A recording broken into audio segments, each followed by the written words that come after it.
चला सर्वांना नमस्कार. कशा आहेत माझ्या बालदोस्तांच्या उन्हाळी सुट्ट्या? मजेत. निश्चितच, कारण सुट्टी म्हटलं की मुलांचा हा जिव्हाळ्याचा विषय असतो. पहा, या सुट्ट्यांमध्ये एक आई म्हणून आपल्याला मुलांसाठी काही करता येईल का बरं? तेही अगदी सहजपणे. हे सांगायचं तात्पर्य, पहा, जनगणनेसाठी जेव्हा मी गावी गेले होते तेव्हा बऱ्याच आईंची म्हणा किंवा घरातील मातांची एक गोड तक्रार की मॅडम, शाळा कधी उघडणार आहेत? कधी एकदाची शाळा उघडेल आणि ही लेकरं कधी शाळेत जातील? असं झाले बघा, खूप त्रास देत आहेत. मग त्रास कसला?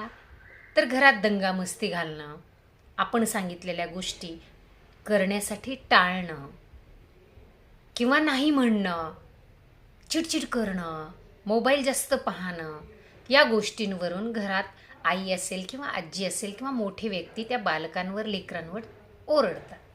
पहा, मग तर याच विषयावरती आपण थोडंसं आज हितगुज करणार आहोत आईबरोबर, आजीबरोबर. पहा, आपण नेहमी म्हणतो माझं मूल आहे ना खूप चंचल आहे, माझं बिलकुल ऐकत नाही आहे. मग का ऐकत नाही आहे? मग ही चंचल मुलांना कसं बरं हाताळायचं? बऱ्याच आईंची तक्रार असते, माझा मुलगा माझं बिलकुल ऐकत नाही आहे. मॅडम, तुम्हीच काय करायचं तर करा. हो, आम्ही शिक्षक शाळेत खूप वेगवेगळ्या पद्धती वापरून मुलांना हँडल करत असतो. त्याच्या आवडीच्या, काही आमच्याही आवडीच्या, त्या पद्धतीने ते करण्याचा निश्चित प्रयत्न करतात. पण खरं सांगू का, मुलांची पहिली शाळा असते ती म्हणजे आपलं कुटुंब. पहिली शिक्षिका आई. मग त्या आईलाच जर अशा पद्धतीनं आपल्या मुलाचं मन जाणून तिला काही त्या मुलाशी हितगुज करता येऊन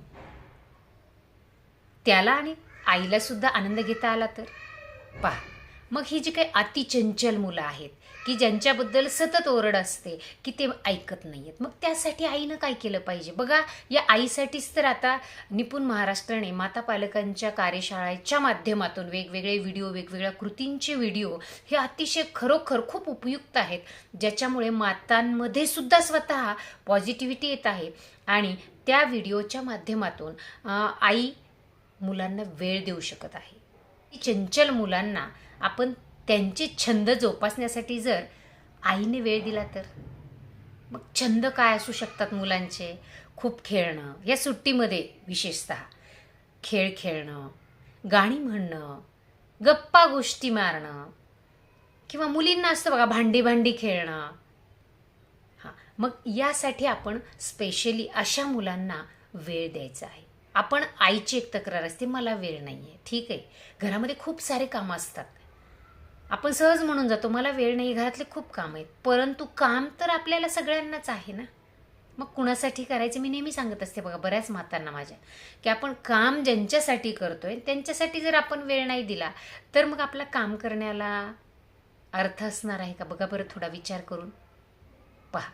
म्हणून आपण काय करणार आहे, त्यांच्या छंदाकडं थोडंसं डोळसपणे पाहणार आहोत. मग थोडं भाजी निवडणे, घरामध्ये भांडी लावू लागणे, किंवा एखाद्या मुलांना वाचनाचा खूप छान छंद असतो बघा, मग त्यांना गोष्टी वेगवेगळ्या वाचण्यासाठीची मोठ्या अक्षरातील पुस्तकं देणं, विशेषतः छोट्या वर्गातील विद्यार्थ्यांसाठी.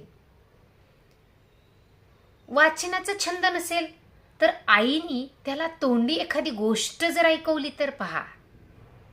हां, हे तर नाकारू शकत नाहीत, कारण मुलांना गोष्टी ऐकायला खूप आवडतात.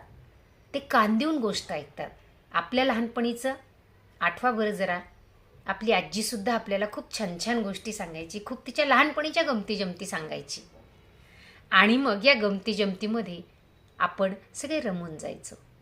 पहा, असं मुलांना वेगवेगळ्या गोष्टी करायला खूप आवडतात. सतत पुस्तक घे, सतत अभ्यास करतो, धडा वाच, असं जर आपण म्हटलं तर मुलं कदाचित कमी ऐकतील. मग यांच्यात छंद ओळखा आणि छंद जोपासण्यासाठी थोडा स्वतः वेळ काढा. पुन्हा दुसरी गोष्ट पहा, आपण सतत त्यांच्यावर ओरडतो किंवा नकारात्मक शब्द वापरतो. मग जर आपण त्यांना तीच गोष्ट हे करू नको म्हणण्यापेक्षा हे असं कर आणि त्याचं थोडं स्वतः करून दाखवलं तर.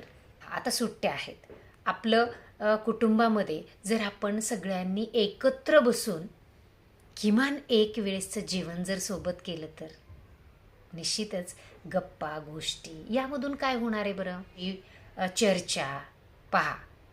आणि अशा वेगवेगळ्या चर्चामधून संवाद होणं आवश्यक आहे. आज संवाद हरवलेला आहे, आपण अनेकदा ऐकतो. मला थोडं ओरडून न बोलता सकारात्मक शब्दांमध्ये बोलणं, त्याची छंद जोपासण्यासाठी त्याला मदत करणं, आपल्या कामामध्ये त्याला कसं इन्व्हॉल्व करून घ्यायचं आहे आणि त्यामध्ये तो कसा मनमोकळेपणानं ते काम करणार आहे आनंदानं, पहा. त्याच्याशी जास्तीत जास्त सहवास वाढवणं आनंदी राहण्यास मदत होणार आहे. पहा, पटतंय का? धन्यवाद.